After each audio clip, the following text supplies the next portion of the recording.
Cap में mega action कहां पर हो रहा है ये जान लेते हैं और उसके बाद एक एक करके आपको हम सिलसिलेवार ढंग से इंडेक्स का व्यू बताएंगे। ट्रेड के मौके कहां पर मिल रहे हैं उसके बारे में भी अपने एक्सपर्ट से हम जानकारी लेंगे। लेकिन एसीसी में आज हम देखने की तेजी है, मैक्वारी की आउटपरफॉर्म की रेटिंग है और बुलिश रिपोर्ट के चलते शेयर में तेजी है। हालांकि तेजी थोड़ी सी कैप्ड जरूर है, 1% के आसपास की तेजी है। दिन के दौरान हमने देखा था शेयर 2062 रुपए तक पहुंचा, लेकिन अब 2030 रुपए के आसपास कारोबार हो रहा है। डिक्सन टेक आज का बड़ा एक्सीडेंट, हालांकि नतीजे अच्छे दिख रहे थे। हमने देखा कि आय में, मुनाफे में बढ़िया उछाल आया, डबल हुआ दोनों पैरामीटर पर। मार्जिन हालांकि सपाट थे और इस प्रेशर के चलते ब्रोकरेज का भरोसा थोड़ा सा कम हुआ है। और डिक्सन टेक ने पिछले 5-6 दिनों में जो भी गेन्स दिखाए थे वो सारे आज के एक दिन की गिरावट में हवा हो गई है और वायदा का सबसे ज्यादा गिरने वाला शेयर है, 13.5% की गिरावट इसमें है। और जेफरीज की जो इस पे टारगेट है 12,800 की है, 15,500-16,000 रुपए के आसपास फिलहाल शेयर के भाव दिख रहे हैं। मैक्वारी के अंडर परफॉर्म रेटिंग एक और शेयर को लेकर आई है आपकी स्क्रीन पर, मैनकाइंड फार्मा की तस्वीर। और ये भी शेयर हम देख रहे हैं कि आज गिरावट के साथ कारोबार कर रहा है। मैनकाइंड में जो कमजोरी है अब वो है करीब 4.5% के आसपास की, दिन के निचले स्तर पर यह शेयर कारोबार कर रहा है। तो ये 3 तस्वीरें, आगे इनके बारे में भी चर्चा करेंगे। एक और शेयर जिसके नतीजे प्राइमा फेसी अच्छे लगे वो है डिक्सन टेक, क्योंकि ईयर ऑन ईयर बेसिस पर हमने देखा कि मुनाफा और आय दोनों डबल हुए।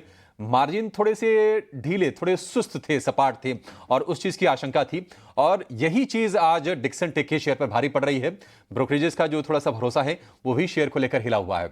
नतीजों को थोड़ा विस्तार से समझते हैं और ये शेयर क्यों टूट रहा है, इसके बहुत ही अहम रीजंस, बहुत ध्यान से सुनिएगा शरद जो कुछ कहेंगे। शरद हमारे साथ जुड़ गए हैं अपनी एक बेहद खास रिसर्च लेकर। शरद, डिक्सन, हालांकि एक रीजन ये भी हो सकता है कि शेयर नतीजों से पहले चला हुआ था, हीटेड था। वैल्यूएशन को लेकर हम लगातार चर्चा करते रहे थे कि अभी 18,000-19,000 रुपए का शेयर हो गया है, थोड़ा सा महंगा है। ये बताइए कि गिरावट के पीछे क्या रीजंस क्या बन रहे हैं और ब्रोकरेजेस अब शेयर को लेकर क्या कह रहे हैं? जी बिल्कुल, तीसरी तिमाही के नतीजे तो स्ट्रांग आए थे, लेकिन बहुत सारे फैक्टर्स हैं जिनमें हमने लेके आए हैं रिसर्च में, जहां पता चलता है कि क्या अहम 5 रीजंस हो सकते हैं डिक्सन टेक के गिरावट में। सबसे पहले वित्त साल 2026 के जो वैल्यूएशंस देखे तो अभी महंगे लेवल्स पे, और कुछ ट्रेडिंग अगर बात करें तो कुछ B2C कंपनी से ज़्यादा महंगा जो है डिक्सन टेक आ रहा है। लगभग 106 टाइम्स के जो पी के आंकड़े देखने मिल रहे हैं। अगर फॉरवर्ड बेसिस पे देखें तो ये आंकड़ा 83 टाइम्स का है, ब्लूमबर्ग का डेटा कह रहा है। कंज्यूमर इलेक्ट्रॉनिक्स की सेगमेंट, यहाँ पे बिक्री जो है 32% का गिरावट देखने मिला ईयर ऑन ईयर बेसिस पे। टीवी और वॉशिंग मशीन सेगमेंट में जो है बिक्री का जो है दबाव देखने मिला है। एंड ऑफकोर्स जो कंजम्पशन स्लो डाउन आ रहा है उसका इम्पैक्ट कंज्यूमर ड्यूरेबल्स में भी देखने मिले। प्रोडक्ट मिक्स को लेके जो है एक कंसंट्रेशन रिस्क आ रही है, क्योंकि मोबाइल और ईएमएस सेगमेंट जो था लास्ट ईयर का थर्ड क्वार्टर में 67% कंट्रीब्यूट करता था सेल्स में, अब वो बढ़कर 89% हो गया है। तो ये एक जो है इंपॉर्टेंट कंसंट्रेशन रिस्क होती है प्रोडक्ट की, तो ये एक इंपॉर्टेंट पॉइंट हमने निकाली है। टीवी वीवो के साथ जो जॉइंट वेंचर हुआ है और जो स्मार्टू का अधिग्रहण हुआ है, इसके कारण भी जो है नतीजे पर असर पड़ा है। ब्रोकरेजेस ने जो है उनकी अर्निंग्स कट भी की है।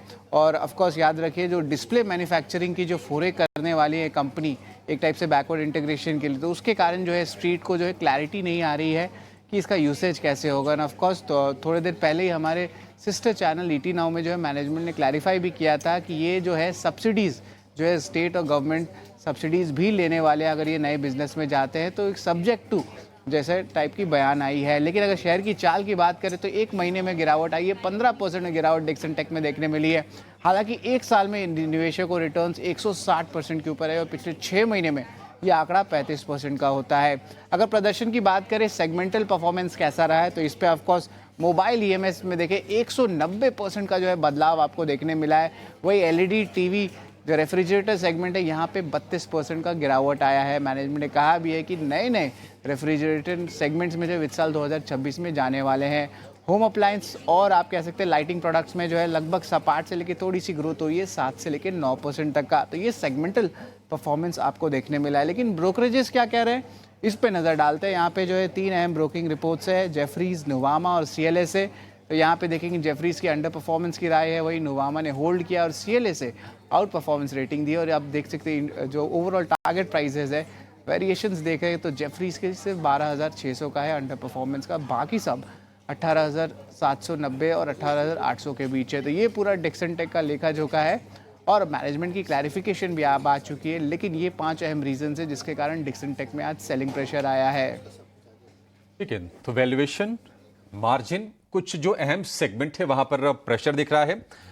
शरद, आपसे मैं गुजारिश करूंगा एक बार मैनेजमेंट को आप भी फोन कीजिए और बोलिए कि हम भी बातचीत करना उनसे चाह रहे हैं और थोड़ा सा और क्लैरिफिकेशन उनसे मांगेंगे, समझने की कोशिश करेंगे कि बिजनेस उनका किस तरह से पैन आउट कर रहा है। देखिए, बिजनेस में दिक्कतें नहीं है, लेकिन अब वैल्यूएशन वाली बातचीत हो रही है। आगे का जरा व्यू पॉइंट लेंगे कि आगे का आउटलुक को क्या शेयर करना चाह रहे हैं। डिक्सन टेक पर ध्वनि आप एक व्यू दीजिए। आज तो भारी गिरावट है और जेफरीज का मानना है कि 12,000 साढ़े 12,000 रुपए के आसपास ये शेयर गिर सकता है। डिक्सन टेक क्या करें अभी जिसके पास है? नहीं, डेफिनेटली अभिषेक जी, इसके अंदर गिरावट जो है वो आपको और हावी होती हुई देखने को मिलेगी। इनफैक्ट अगर वीकलीज पे देखें तो वीकलीज पे यहाँ पे स्टॉक ने पहली बार आफ्टर 2023 अपनी 20 वीकली एवरेज को नीचे की तरफ ब्रेक डाउन दिया है। यहाँ से फर्दर गिरावट जो है वो टेक्निकली देखने को मिल रही है, यहाँ पे कंटिन्यू होती हुई लगेगी 13,000 की लेवल्स तक। तो 13,000 13,100 की लेवल्स के पास डिक्सन टेक के अंदर वापस से एक सपोर्ट लेवल कायम होना चाहिए, बट तब तक यहाँ पर एक गिरावट जो है वो हावी होती हुई देखने को मिल सकती है। ठीक है, गिरावट हावी रहने की आशंका है डिक्सन टेक के शेयर में।